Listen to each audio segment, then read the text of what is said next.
cameos, porcelains. People have a lot of different words for these. I choose photoceramics or photoceramic gravestone monument or memorial. That's just a little idea of where I'm going with this.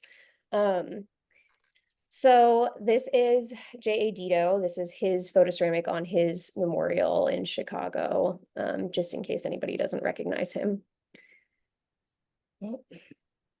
Okay, so the first thing that I want to talk about is like what these portraits are. This is the most common question that I'm asked when people learn about my research, so just bear with me if you know this already.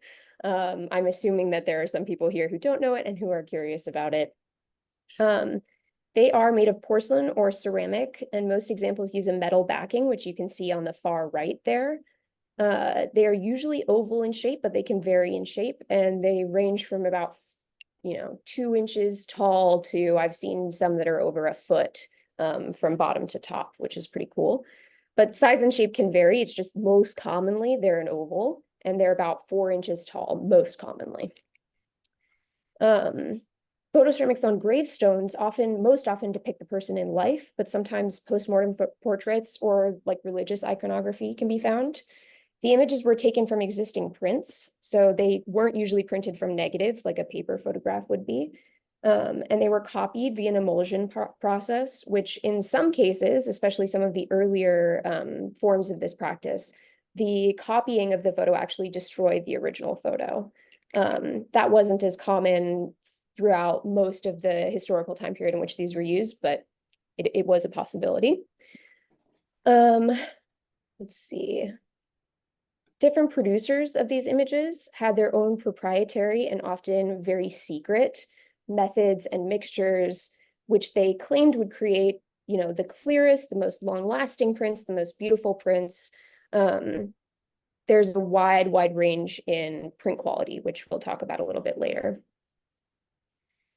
Many producers of photoceramics were able to retouch the image before it was fully fixed to the porcelain, which resulted in some really interesting things if you look close enough. For instance, here on the left-hand side, you can see where something was taken out or covered up on this gentleman's shoulder. My guess is this was probably a group photo. You can kind of also see the corner of possibly somebody's shoulder there. Somebody had their hand on his shoulder and they wanted to take it out to make the photo more about him. On the right-hand side, you can see an example of what I consider poor quality work. The image itself was not fixed properly to the surface, and it's faded with time, but the heavy-handed retouching is still present, which gives this very eerie appearance. And I've seen several of these where the photo itself is gone, but the retouching is still there. That's a pretty common way for these to start failing as they get older. They were manufactured by companies or individuals, usually ceramicists, sometimes artists and photographers, both in Europe and in the US. And a little note here that in general, I found that you can kind of guess where the piece might have been made because of this gold border that you can see on both images here. The gold border usually denotes a European origin, and it's very rare that photoceramic with a gold border is from a US maker. So, speaking of US makers, US production was centered on the Dedos Company. J.A. Dedos, or Josef Albert, I believe, was a Czech immigrant who started a photoceramics production company in Oak Park in 1893. He was a ceramicist and a photographer, so he's kind of perfectly positioned for this job. The Dedos Company was the largest, by far, the largest US producer of photoceramics throughout the 20th century. Their process was, of course, proprietary, and Dedos' methods specifically allowed for this high-quality colorization of the image and very detailed editing, like the removal of the hand that we saw earlier. That one wasn't a Dedos, but, that kind of editing is a really difficult thing to achieve. And the Dedos Company was generally very good at that kind of thing. Dedos himself did a lot of testing and innovating with the formulae and the processes.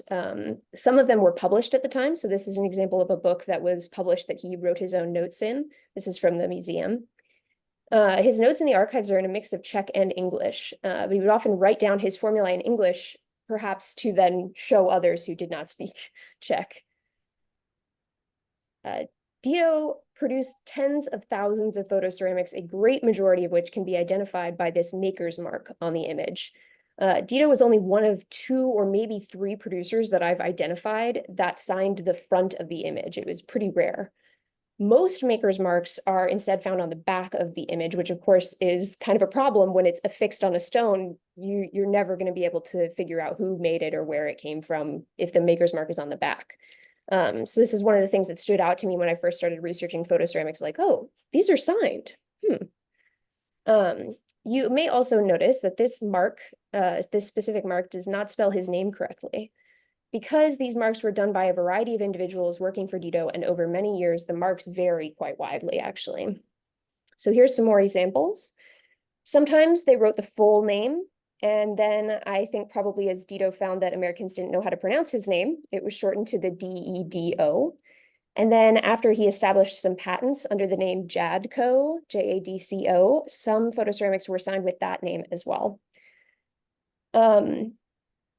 As you can see, the mark usually appears on the front of the image near the bottom, or sometimes along the edge in a different space where the image is dark enough for the mark to show up. Most of these are also stamped with a number on the back of the ceramic, but it's hard to confirm that they're on every single one because I can't remove them from the stones to look at the back. Some of the earliest pieces, such as the one on the bottom right there, were signed by hand on the back. I was really excited to find that one. That's the only one that I've found, but I've heard that this is true from other people who have found some that have fallen off of stones. I haven't seen very many of these at all, basically. And interestingly, that particular one is not signed on the front, which I found very interesting. But again, this is the only example I have of this, so I can't tell you how common that was. But I know that I think it was by the 80s or 90s, the signature was much less common, maybe not used anymore at all. Maybe some of you can tell me that. But Dedo also was basically the only producer of handmade photoceramics in the US at that time. So there's not a lot to narrow down. Dedo was known for his innovations, which allowed the company to make really lifelike and colored images. And in my experience, although he likely wasn't able to test this at the time, Dedos are specifically incredibly long-lasting as compared to other companies. So I have these advertisements from this essentially a gravestone magazine. You can see they all advertise some kind of guarantee that their work would last literally forever. They were not hedging bets here. They were saying guaranteed, permanent, everlasting.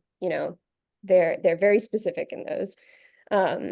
Oh, and all of these ads are from one single edition of the Monument Trade magazine, by the way. So there were plenty of companies making this stuff when they were most popular in like the early mid 19th century, 20th century.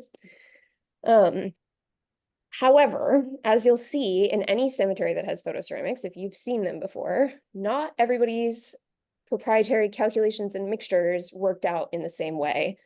Some of them fade, peel, or discolor very, very quickly, especially some of the ones, some of the first digital printed ones in the 80s and 90s, as well as, of course, all throughout the time period. If you were a little bit off with your mixture, you could screw up the whole thing, basically.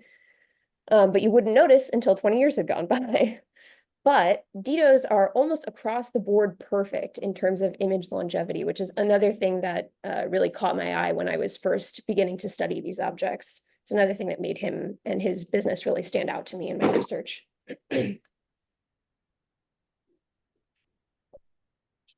So now I want to take you a little bit through some of the major points of my research and what I've been doing. I used the Dedo collection at the Oak Park River Forest Museum to support my thesis back in 2023, but I'm still performing research on this as I finish my master's degree. So here are some of the questions that I am attempting to answer with my research, or at least begin to answer. First, I'm curious about who made photoceramics. What kinds of people made photoceramics? There's a lot of speculative or assumed information about demographics out there, but no published studies as of yet, not a single one. I find that people often have pretty strong opinions about what kinds of people used and created photoceramics, especially people who have seen many photoceramics, especially people who have studied gravestones and, walk through cemeteries and have a sense of what demographics used what kind of memorial traditions. But there just isn't a lot of scholarly research to back it up. So I'm kind of trying to synthesize data so that we can actually point to something and say, no, I know that this group used photoceramics because I've counted them. I'm also curious about why some people use them for memorials when others didn't. This is interesting to me because some people have really strong negative emotional reactions to seeing portraits on gravestones. It's like sort of an affront to some people. Plus, there's this whole fascinating conversation about what is seen as appropriate and inappropriate in cemeteries and public memorials. This is a really, memorializing somebody is a really, really personal decision, and it's a personal, you have a lot of feelings about it. So that's something that really interests me.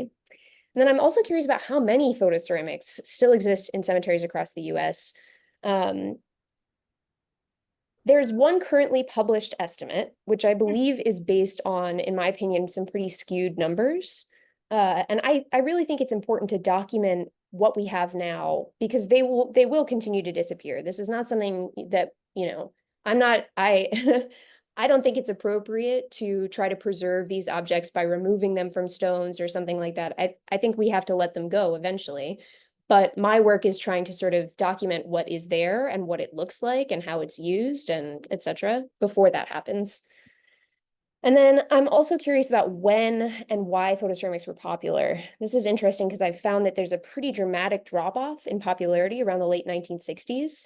And I'm curious as to why they become so suddenly out of fashion. We can say, well, it's new generations and they're trying new things. But I really want to get to the root of like culturally and emotionally and even just personally, what were the reasons that people chose not to use these when their parents and grandparents had photoceramics on their gravestones? So here are some of the ways that I've started to answer these questions. I've found that photoceramics are used in urban Italian Catholic and Jewish immigrant communities, primarily during the 20th century. This is something that I published in my thesis, and I will actually be publishing in a paper that is going to be in the Journal of the Association for Gravestone Studies for this year. It's very preliminary, but like I said, I'm just trying to establish some data so that when someone says, well, obviously these are used by Italian Catholics because my Italian Catholic family has used them for generations, somebody who is working in a scholarly sphere can also then go and pull up a paper that says, yes, someone has done research on this, it is verifiable, I've also found that more of them might still be around than we think, which is very exciting. The guy who published the estimate said that he thought that the cemeteries with the largest collections of photoceramics probably had around 1,000 of them. And if you've ever looked around at Mount Carmel or Forest Home or Bohemian National, you might agree with me that that seems kind of low, especially because all three of those cemeteries are located in one major urban area. So if Chicago has that many, probably New York has that many, and probably Philadelphia has that many. You see where I'm going with this.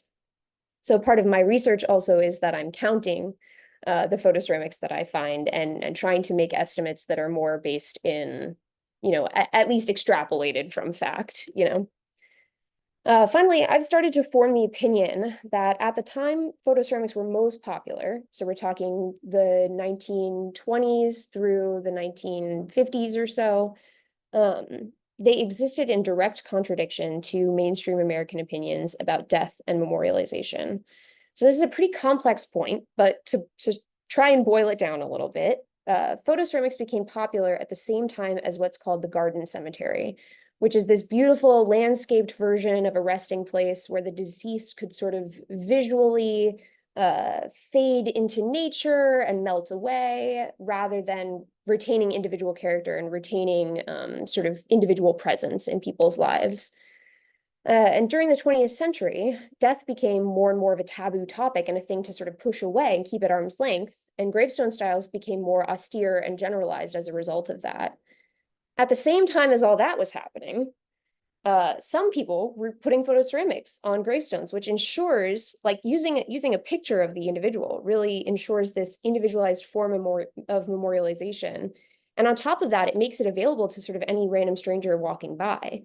I hope that is, I hope that makes a little bit of sense. This is one of my favorite points about it, so I'm happy to talk more about it, but I just wanted to give a little sort of overview of that. I think that that particular point also is one of the reasons why people tend to have these strong emotional reactions to images like this, but it also really speaks to why I believe my work is important and why, of course, the work of the OPRF Museum in preserving Dedos' story and his papers is really important. These objects really need to be studied and documented as part of the story of the United States, of Chicago, of American immigrants, and of course, one of the most definitional and foundational of the stories that we tell about ourselves and our communities, which is how we memorialize our dead. That's it. That's the presentation. Thank you so much. Oh my gosh, cool. Thank you for sharing all of your research, all of your thoughts, all of the ways that you are like working currently in the field to try and make this more prominent of a story, and um to be able to kind of capture things that are already like as old as they are, and as you said, as I had never thought about, like how they're just going to keep fading from here. So how Yeah. do we sort of capture that as it is? um Very beautiful, thank you. So Yeah, thank you. I want to invite everybody, if you have some questions, either put those in the chat box, or I think if you want to, if Wilhelmina is comfortable with having people unmute themselves and maybe ask some questions, Yeah, um, definitely. feel free to do that. I have a comment. My friend with family in Germany still photographs their deceased at their funerals. And I don't think Yeah. about like funeral or what should I say, the portraits that used to be more popular, like in the turn of the century, I want to say like the turn of the 1900s, when photography was not as accessible. A lot of the photographs of people would end up being like after they were deceased. Mhm. Very often, like the only photo, I think I see one in the image that you have, at least I one think so. I think I put one in here. of the child, is like Yeah. sometimes a person would only have the opportunity to be photographed after their death. And that was much more common. Um, Yeah. This is one of the things that really fascinates me about this too, as a photographer. Um, there's really something to be said about the ways that we memorialize people with photography being very, very different from all of the other ways that we use technology to memorialize people. Like photography can be really sort of arresting and direct in a way that a lot of other things are not quite so direct. And yeah, that's one of the reasons that I find this so interesting. Oh, Leslie in the chat says, does anyone else still offer these? Yes, mhm. technically, yes. Uh, I'm just gonna bundle Melissa's question in here too. She asked, are there any local companies still in operation? So yes, you can still get these. They will not be produced by the same technologies that Dedo used or his contemporaries used. They will be printed digitally. They're not bad. No shade. I think that they're great. It's wonderful that people are still able to get these. They're just a completely different sort of object and a completely different result than what you would get if you were able to go to Dedo in, the 1950s or the 1940s. So Melissa, to your question specifically, uh, there there are ceramics companies that I have found, two of them here in New York, that used to create photoceramics for gravestones. They're still, the company themselves are still around, but they no longer produce photoceramics specifically. They're contracted out in different ways, and it's not worth it for them to sell these because they're not very popular currently. So yes and no, more no than yes. I know, for instance, the Dedo company was sold to, I believe, a Canadian company. Maybe somebody else who's here has more direct understanding of that, but Mhm. they were sold to a Canadian company who's technically producing these again, but they're printed digitally, is my understanding. Can I make a comment? Yes, excuse me, sorry. Let's Go ahead. Lisa first. Yes. Okay. Yeah, they were sold to PSM in Canada. That was Yes, the name of the company. Yeah. yeah, thank you. And Bob. Yeah, I was very interested in listening about this. And you mentioned in your talk about Bohemian National. Mhm. A lot of my relatives are at Bohemian National, and I grew up wandering around there and seeing a lot of these things, and I just assumed they were everywhere in cemeteries. But I guess it was just unusual for Bohemian National. And then you told me this Dedos was actually a Czech immigrant, so that kind of surprised me. And I've been meaning to. My great grandfather has a picture of that. If you're interested, I could send you a picture of his gravestone there with the picture on it. And I've been thinking about doing that for my grandparents and my parents while I'm still here. And I did talk with Bohemian National, and they did say that they can still make these things. So I'm in the process of trying to maybe do that for my family as well. That's wonderful. I love hearing that. If anybody else is listening and thinking that they might want to do this for their families, what Bob said is usually the case, which is that if a cemetery has a good amount of these, probably even today, they still have a relationship with a company who can make them. So that might be a good way to find somebody who can make them for you. But thank you for sharing, Bob. I love hearing that.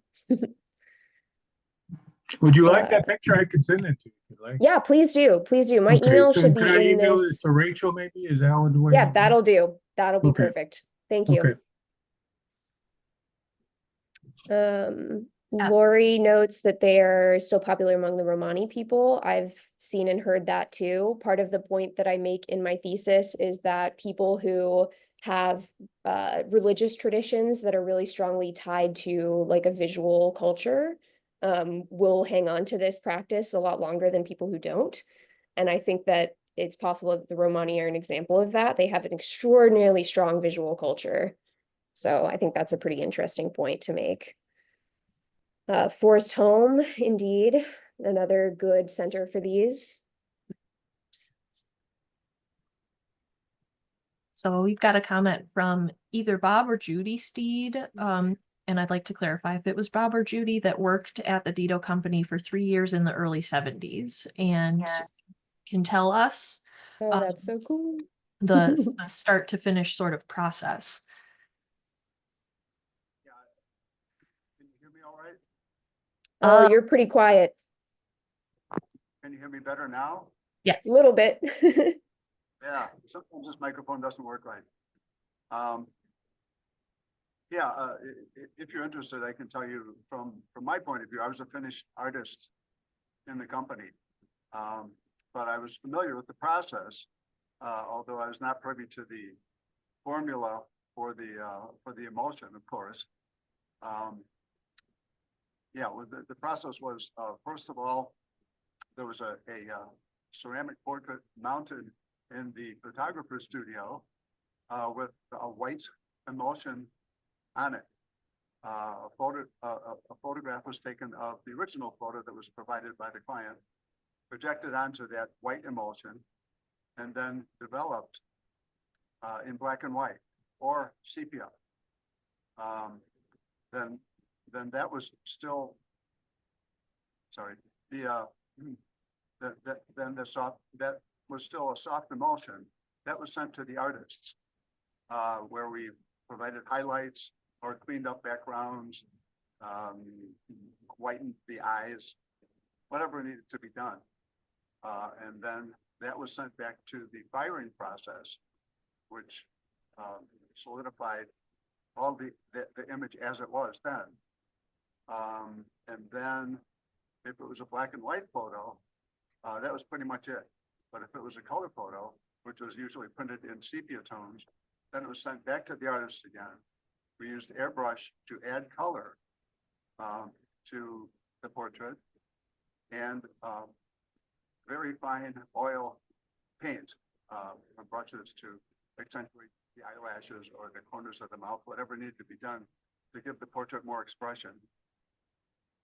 And then it was sent back to the firing process again. and given a finished clear coat of whatever that is, to protect it. And that was it as far as I know. Yeah, that is really cool to hear. Thank you so much. I really want to encourage anybody who worked for the Dedos company, if you would like to get in touch with me, I'd love to hear more about what you did and what your experience was. You know, this is something that's really unique to have people who are still around who worked at a company that did things in this particular way. Because like I said, by the time the 80s and 90s came around, Dedos was kind of the only company that was doing this in the traditional way, or truly, you know, one of the only, like maybe one of three tops would be my guess. And so most of the people who know these processes are long gone, and nobody really wrote it down because it kind of didn't matter at the time. You know, they wrote it down for their company, but then the records of the company, you know, they go where records of companies go when they're 150 years old or whatever, you know. So it's I would love to hear from anybody who's worked there, and I really appreciate you telling us that. That's one of my favorite things.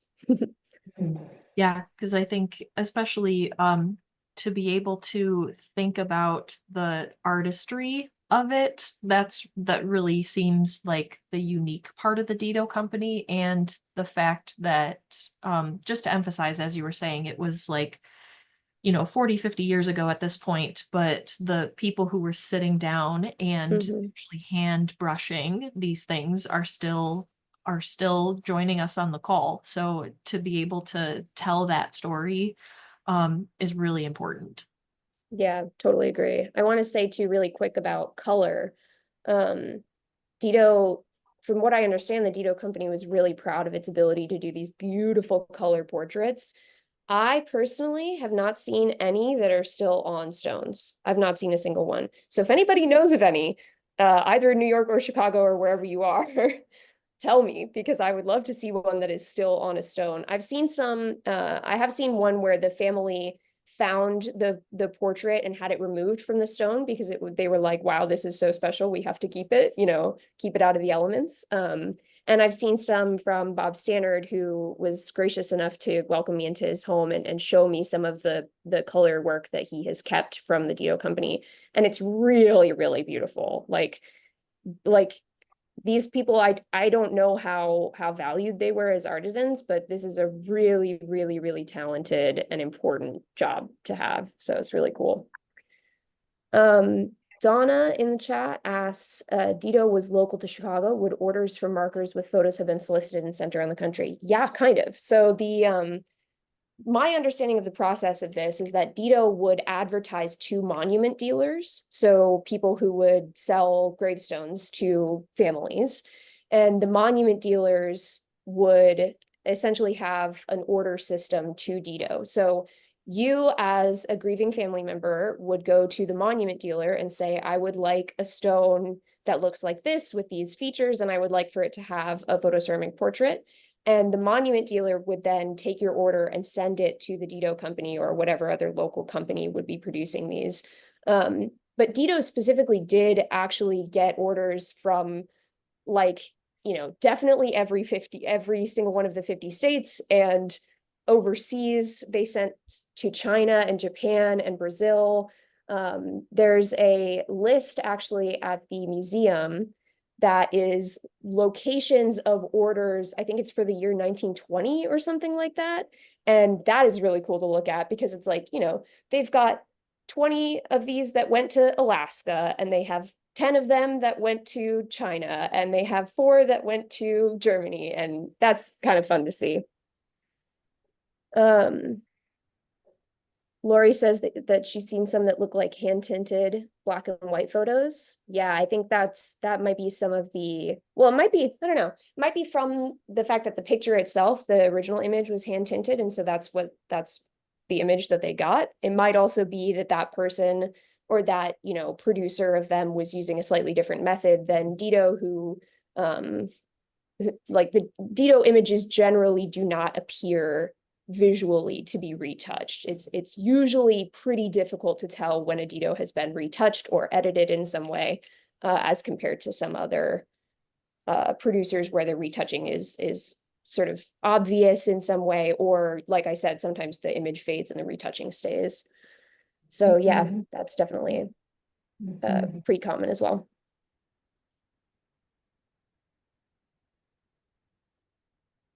I kind of want to add too that to Donna's point a little bit is these weren't just for gravestones. These ceramic portraits, just to emphasize that you could use these for various things. I know there's an example of a Dedo that they did for the Supreme Court building that they just wanted to put in Washington, D.C. when they built the new Supreme Court building. They wanted all of the Supreme Court justices on the actual building. So there's a ceramic portrait there, but these could be used for various purposes, not just for grief's sake. Lisa and Rachel are on the same exact track here because Lisa just explained about the Supreme Court justices and the as well. Yeah, sorry, I tend to get a little sidetracked by the gravestone thing because that's what I'm interested in, but it's very true that these were not only made for gravestones. Yeah.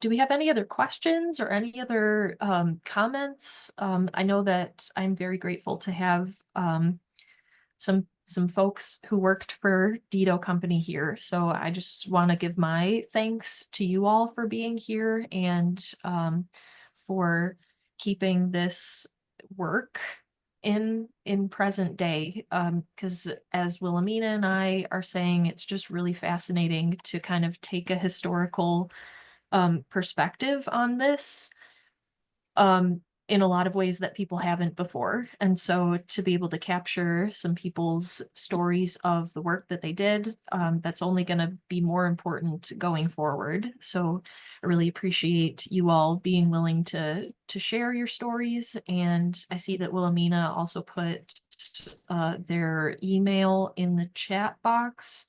And if there's anything that you all would like to share, it only helps with preservation of history and with telling these stories for the future.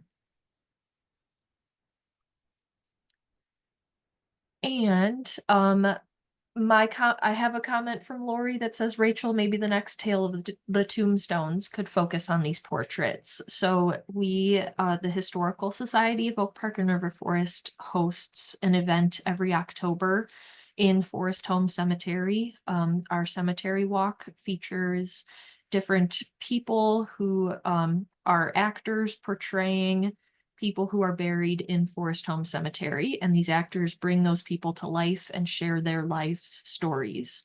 And it's one of our favorite programs that we do every year, the third Sunday in October.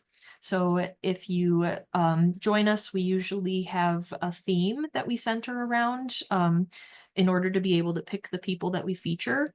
And obviously there are examples of ceramic portraits all throughout the cemetery there. So I think it would, we always talk about the portraits as part of the tour because it is such an important local story.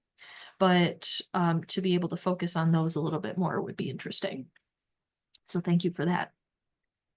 Yeah, let me know if you do that and I'll try and fly out because that would be really cool. There we go. Well, on that note too, I really want to thank you, Wilhelmina, for joining us virtually here from your home in New York and for sharing your research and your work. Do you want to take a second to fill us in about the exciting work that you're doing at CUNY, sort of surveying the archives of the City University of New York in sort of a way that nobody's ever done before? Yeah, it's a pretty cool job. Is mildly related, excuse me. But you know, I unfortunately no one is going to pay me to research photoceramics for the rest of my life, at least not enough for me to live on forever. So I had to pick a different job to really you know, pay my dues. And the job that I am doing right now and would like to do forever is I am an archivist, and I'm working on a project with the City University of New York where we, you know, it's a really old public institution, and they haven't ever had any sort of centralized archives. And so we get to open every box in every repository across CUNY and see what's in there, basically. And it's a pretty sweet gig, I have to say.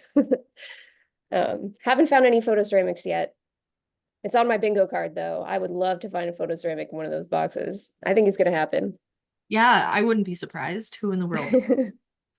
But yeah, very exciting work that you're doing, and very exciting opportunities to be able to share the work that you're doing. So I really appreciate having you on the call today. And like I said, this program is being recorded, so you all who are here can watch it again and share and keep these stories going.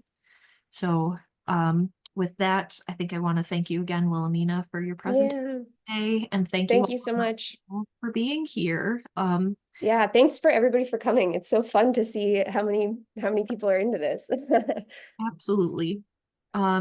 So we've got our contact information in the chat, and you've got my contact information and email. I will hope to see everybody who is local at the museum soon.